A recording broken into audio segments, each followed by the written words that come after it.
Hey, it's Colin Weston with the ModGolf podcast coming to you live from the PGA Show 2025 from Orlando. I'm going to be recording some episodes here and having some great interviews with people that I've met. Some people I've met that are brand new to me in my life here, and the gentleman sitting next to me here is someone that fits that description, and also some people that we've known for a couple of years. But we're starting it off here this morning with Richard Platt, who is the president of Rimac Golf. And I saw what Richard and his team have been doing here, and I just had to have him on here because I love products. I love things that improve performance in golf, and they've got a great story. And we're also going to have a little bit of fun here on the video side. So if you're listening to the podcast episode, you can also jump over to our YouTube channel and see what Richard is demonstrating. But to open up here, Richard Platt, welcome to the ModGolf podcast. Good to see you, sir. Well, it's very nice to be here. This is a lot of fun for us. This show is just a playpen for a manufacturer like us. We're also in the automotive industry and for racing, and that's another playpen. So between the automotive industry and the golf industry, we just couldn't have it better. Nice. I like this. All right. So, of course, people that are listening to us on the ModGolf podcast can't see what you have in front of us, but you have seen a massive gap, a pain point in the golf industry, especially I'm assuming at that elite level for players, that golf ball performance. Not all two golf balls are created equal, even when you take them freshly out of the sleeve. Is that accurate to say is the launch pad for what you've created here with Rimac Golf? Yes, we believe that golfers, in order to play consistently, they must have golf balls that are absolutely consistent in compression. And our discovery is, and our surprise is, that they are not consistent at all. They change from model to model, they change from year to year, and they are not the same in the same box of 1 dozen, and sometimes not in the same sleeve. In fact, actually, the discovery of this came about because our business is the testing of valve springs for engine compression in automotive racing. And every engine has 8 valve springs, and then it has 8 smaller ones inside the larger springs. That's 16 springs. Those engines run $250,000. They must be identical. And if they're not identical, you've got a problem and you lose $1 million races. And so we make the device that is used to test valve springs. And that device is patented. And it was patented in 1930, which means it has been around for a long time. It's the industry standard. And so one day I was in the office on a Saturday, as the owner of a company frequently does, and I put a sleeve of golf balls into our Rimac valve spring compression tester, and I got different numbers. And I couldn't believe it. I thought, well, maybe the machine was defective. So on Monday, I got one of another machine, and I got the same numbers I had gotten over the weekend. And it is very clear that the golf balls are not the same compression. This is interesting. So all the knowledge you gathered and experience from the automotive industry and high performance race cars, now you're applying to high performance golfers. So I was over at one of your booths where you were set up by the putting green and gave me a demonstration. I believe it was Todd, one of your the guys helped part of your team there. He gave me a demonstration, and I was surprised to see the difference. And it was a brand new sleeve of balls, and it varied by two were the same, were very high, and the next one was almost 20% less in compression there, and which was shocking. So tell us about. Well, here you've got the machine here. Why don't you give us a demonstration right now? Let's start with that because I'd love to see Well, this. it's very simple. We have this device, and essentially we squeeze the balls. Right. And so I have a low compression ball that is sitting in the machine at the present time, and I give it a squeeze, and this compression turns out to be around 50 Rimac units. All right. So now if I swap that ball out and I put in what is known to be a higher compression ball, and I give that a squeeze, I now am at 100 compression units. Wow. And so those balls are going to behave extraordinarily differently. When I first discovered that they had such different compressions, I just took the highest one and the lowest one and went out to the concrete floor of the warehouse, dropped them from 6 feet, and lo and behold, the low compression ball bounces higher than the high compression ball. And of course, this is what you would expect. A basketball will bounce higher than a bowling ball. Right. So the only trouble is when you look at a basketball, you know it's a basketball. And when you look at a bowling ball, you know it's a bowling ball. But when you look at two golf balls, you have no clue as to which compression that ball may be. And in some cases, the ball maker may not either. I see. So myself as a mid handicapper, this may not be something that when I'm playing my weekend golf round with my buddies, it may not be something that affects me or I would be conscious of as much. But for the elite player, this is massive. This could be the difference between being 10 yards short of the green or 15 yards over when you have the right club. So tell us some stories here, Richard, Well, about Colin, what I you've beg had to seen. differ with you. Okay, please do. Because Push me actually, back on this. let's say that you're 40 feet away from the pin, Yep. and you're making a long putt.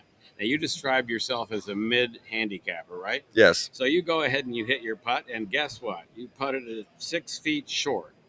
Well, if you had a high compression ball and you'd been practicing with a low compression ball, you would now be 12 feet short. So you're worse off. Yes. So you need the machine more than the low handicapper, because he's going to start out closer. You've just gone from 6 feet to 12 feet, and you didn't know it. Half of that is attributable to the fact that you were suddenly playing with a different compression ball. Well, now that you frame it that way, Richard, it shows that the accessible market then is probably 50 times or 100 times bigger than I was thinking it would be. So it isn't. Let's put it this way: it is every golfer. Right. It is not the elite golfer. It is every golfer.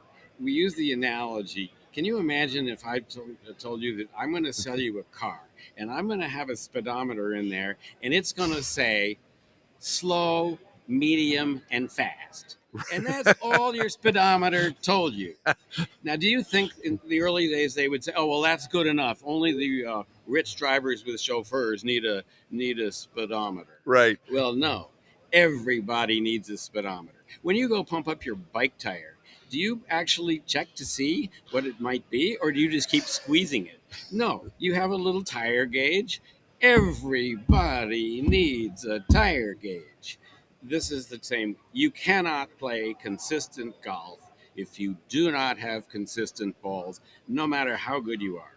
And we sponsored the practice range at the Rocket Mortgage Classic in Detroit this June. Right. And the pros were bringing their balls over slightly before tee-off time. We'd mark them 91, 92, 97 and tell them, go with the 91, go with the 92, and give the 97 to somebody. Right. Sign that one with a Sharpie and give it away. Here we go. So I'm curious now I've got a couple questions here to ask you. So as far as the design of the unit itself here, so what was kind of the design process or iteration? What was the beta or the first version you ever had of this as compared to the nice looking unit that you've got here? So tell us about that process. Well, this is a really good question, because the design in 1930 is almost identical to the design today. Wow. This is a 19-pound piece of equipment. Yes. And it is designed to be able to apply 1,000 pounds of pressure. When we use it for golf balls, we don't need to crush it that much, but we certainly could. We basically crush the ball to the level that would be potentially with a hard drive. Right. And that seems to be sufficient. And it's important to have that much pressure, because today golf balls are made with so many different pieces, otherwise known as layers. Yes. And as the way I look at it, it doesn't matter how many layers. It doesn't matter the soft layer, the inner layer, the outer layer. In the end, it's what does the whole thing add up to. Right.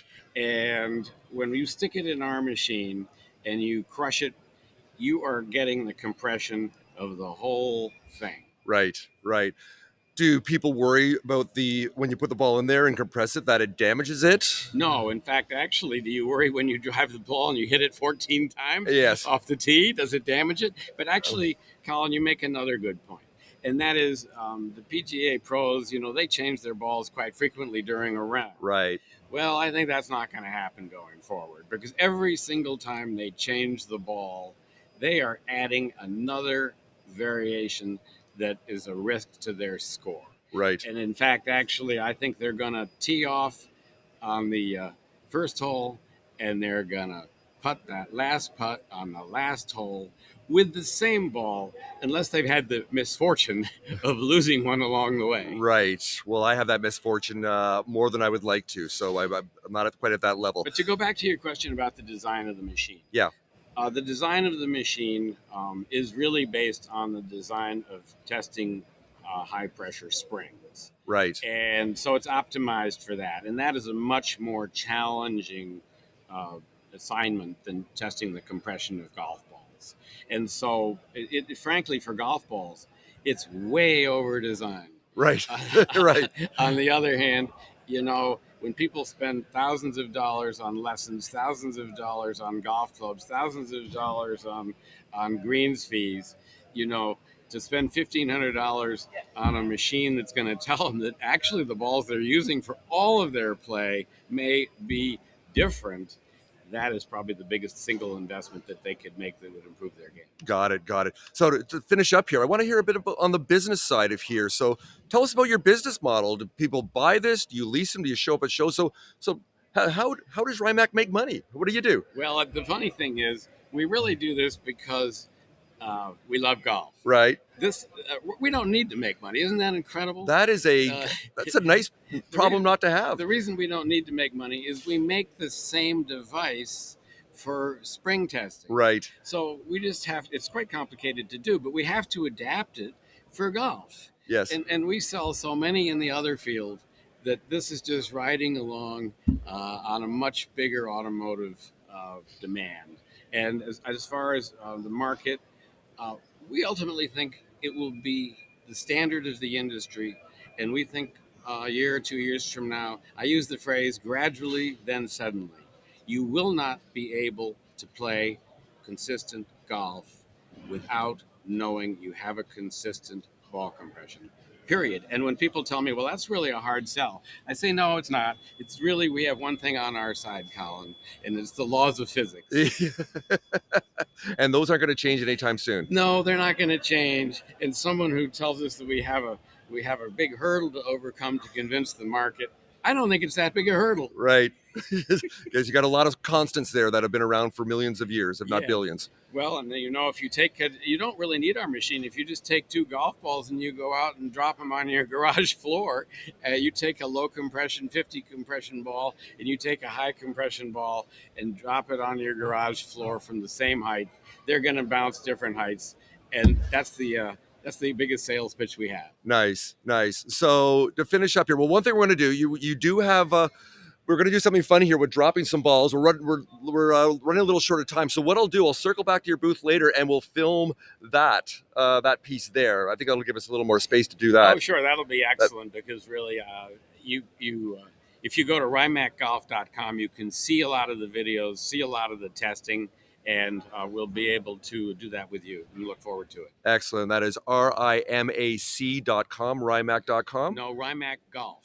Thank you very much. And as I always do, I will include that in the show notes so it's nice and easy for you to look at Rimac Golf. So once again, rimacgolf.com. So there we have it. Richard Platt, president of Rimac Golf. Thanks for giving us ball compression 101 and how physics actually won't change. Physics won't change. And Colin, it's really a great opportunity to be here and help let you spread the word, because basically, you're not spreading anything that's gimmicky. You're just spreading the laws of gravity. That is very true. Maybe that's my new catchphrase. I don't know. We'll workshop on that one, and Richard. You have a lot of kinetic energy yourself. Well, I do my best.